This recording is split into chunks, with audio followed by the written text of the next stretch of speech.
Hello दोस्तों, आज Nifty फिर से गैप डाउन हुआ है। गैप डाउन होने के बाद थोड़ा सा उसने रिकवर भी किया था। 24 140 145 के आसपास तक का हाई भी किया था, लेकिन फिर से वो 24,040,050 के लेवल पे आके गिर गया है। सेंसेक्स भी 77,000 के लेवल्स पे ही आके गिर गया है। करीब आज 560 पॉइंट टूट गया है सेंसेक्स। आज के क्रैश के पीछे 4 टोटल रीजंस है, एक एक करके सबको देखते हैं शॉर्ट में। सबसे पहला और सबसे बड़ा रीजन सभी को पता ही है, यूएस और ईरान के बीच में फिर से टेंशंस बढ़ गए हैं। स्ट्रेट ऑफ हॉर्मूज को लेके फिर से मिलिट्री एक्शन देखने को मिल रहा है। उनका शिपिंग रूट जो है उसमें बहुत डिसरप्शंस देखने को मिल रहा है और इसका सीधा असर पड़ रहा है क्रूड के ऊपर। अब क्रूड पिछले 10 दिनों में $70 से सीधा $86 को पार कर गया है। और आपको पता ही है, हमारा मार्केट और क्रूड का तो 36 का आंकड़ा है। क्रूड बढ़ेगा तो हमारा मार्केट गिरेगा ही गिरेगा। दूसरा रीजन है हमारी करेंसी आज 48 पैसे तक टूट चुकी थी।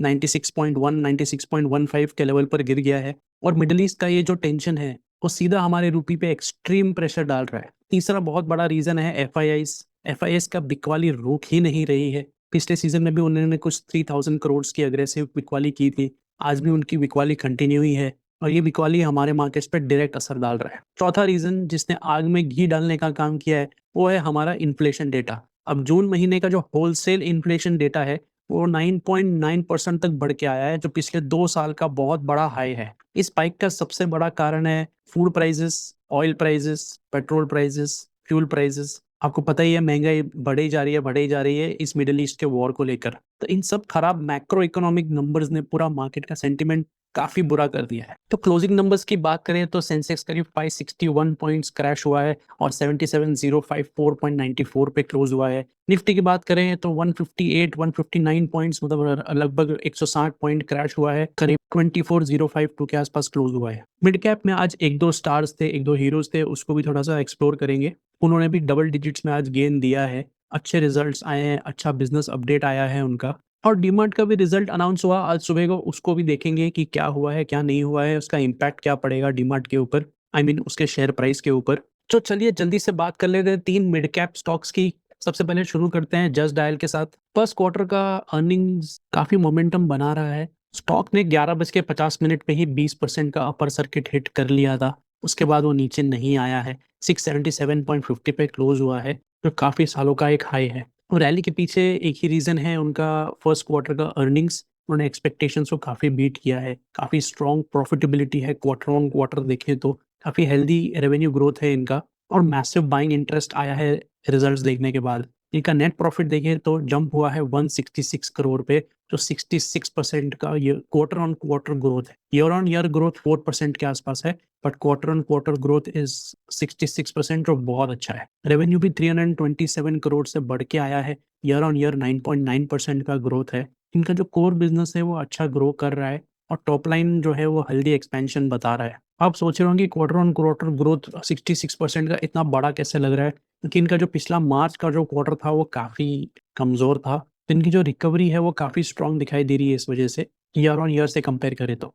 कोर बिजनेस का जो परफॉर्मेंस है, जो इनका लोकल सर्च बिजनेस है वो अच्छा है। पेड लिस्टिंग्स इनकी ग्रो हो रही है। ऑपरेशंस भी इनके हेल्दी है और बिजनेस मोमेंटम भी थोड़ा सा कंसिस्टेंट है। एआई को भी लेके थोड़ा सा इनिशिएटिव्स हैं इनके।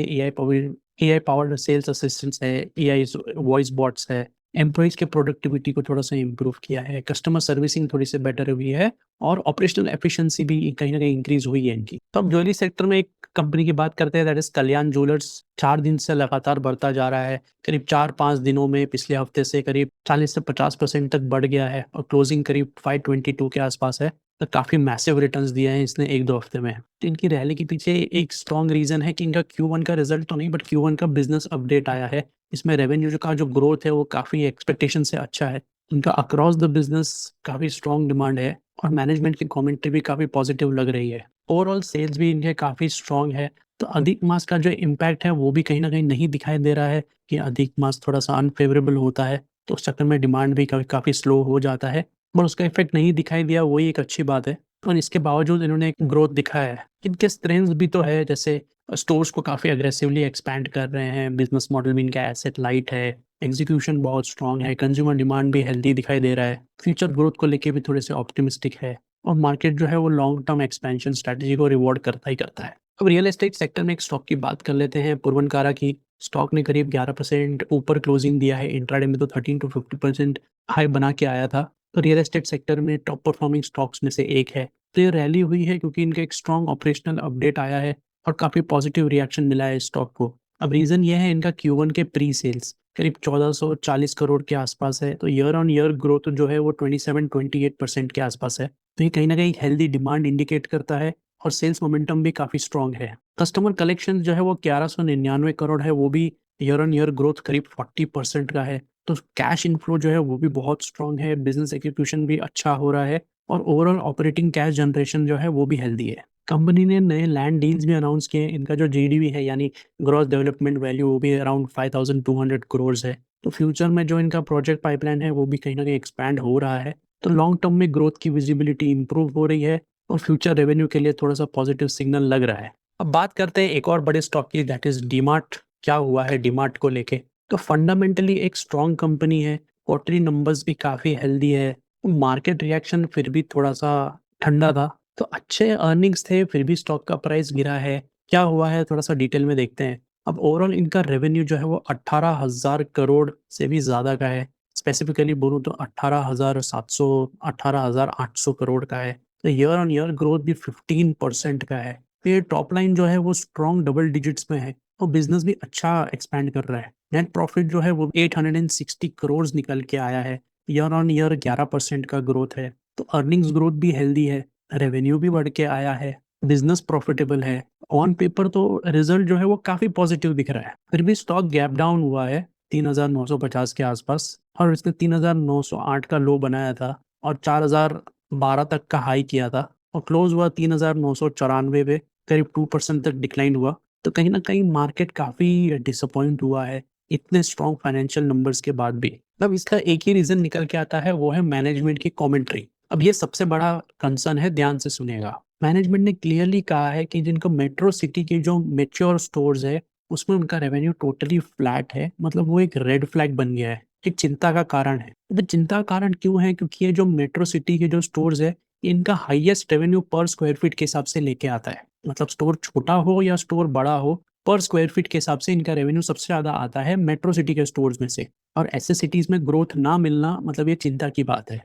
एक और रेड फ्लैग है कि इनका जो ऑनलाइन प्लेटफ़ॉर्म है डीमार्ट रेडी, वो उन्होंने कुछ उल्टा किया है। 7 सिटीज़ में डिसकंटिन्यू कर दिया है। तो इनकी ऑनलाइन स्ट्रैटेजी को लेके काफ़ी सवाल उठ रहे हैं। अब ऑनलाइन ग्रोसरीज़ की बात कर ही रहे हैं, तो जो 3 है अमर अकबर एंथोनी यानी ब्लिंकिट, ज़ेप्टो और स्विगी का इंस्टामार्ट, ये अपना फुटप्रिंट बढ़ाए जा रहे हैं, स्पेशली मेट्रो सिटीज़ में, अर्बन एरियाज़ में। और अर्बन एरियाज़ में ही डीमार्ट का ग्रोथ अगर फ्लैट है, तो कहीं न कहीं ये तीनों उनका रेवेन्यू खा रहे हैं। और ज़ाहिर-सी बात है कि मेट्रो सिटीज़ में जो कंज़्यूमर्स हैं, वो कन्वीनियंस प्रेफ़र करेंगे। आधे-आधे घंटे लाइन में खड़े होना, 45 मिनट्स तक लाइन में खड़े होना सिर्फ़ बिलिंग के लिए, जब आपको घर बैठे-बैठे 15 से 20 मिनट में डिलीवरी मिल जाती है। तो स्टोर तक ट्रैवल करो, ट्रैफ़िक में बैठो, फिर बिलिंग में लाइन में खड़े हो जाओ। ये मेट्रो सिटीज़ में थोड़ा-सा सेंस नहीं बनता। आदमी काम पे जाता है, रात को देर से आता है, हस्बैंड वाइफ अगर दोनों काम कर रहे हैं, तो बेसिक ग्रोसरी शॉपिंग के लिए इतना टाइम देना वो थोड़ा-सा वेस्ट की तरह लगता है। और ये समझना होगा कि अर्बन एरियाज़ में